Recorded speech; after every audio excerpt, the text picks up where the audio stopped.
हम लोग जानते हैं 1873 के अधिनियम के बारे में। 1873 का अधिनियम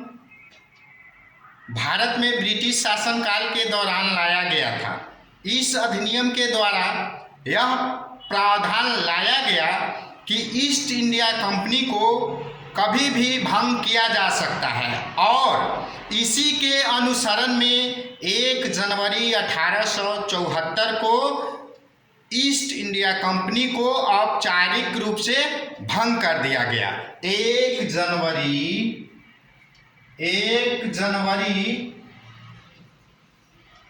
1874 को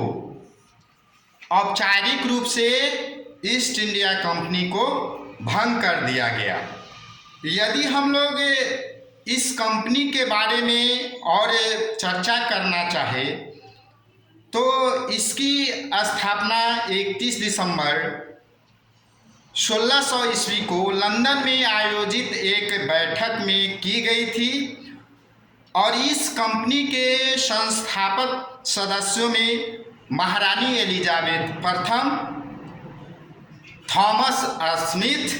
जॉन वाट्स और बहुत सारे व्यापारी और प्रतिनिधि लोग शामिल थे। यदि इस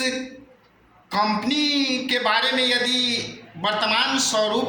पर इसकी यदि चर्चा की जाए कि यह कंपनी अभी क्या कर रही है, तो इस कंपनी को भारतीय मूल के एक व्यक्ति ने खरीद लिया है और इसके द्वारा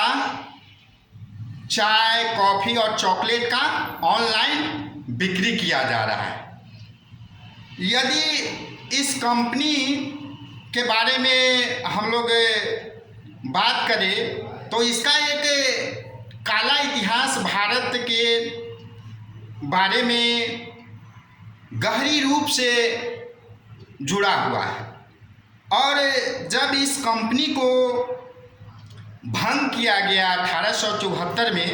तो उसके अगले ही दिन यानी 2 जनवरी को इंग्लैंड का प्रमुख समाचार पत्र उस समय लिखा इस पर कि इसने मानव जाति के इतिहास में ऐसा किया है कि कोई भी कंपनी आने वाले सालों में करे इसकी संभावना नहीं बनती है। यानी इस कंपनी का जो इतिहास था उस पर जो है आपका इंग्लैंड का समाचार पत्र प्रमुख जो समाचार पत्र था उसी ने ऐसा कहा था और इस कंपनी को यदा कदा जॉन कंपनी के नाम से भी जाना गया था। तो यही था 1873 का अधिनियम और इस अधिनियम के द्वारा ईस्ट इंडिया कंपनी को औपचारिक रूप से भंग कर दिया गया।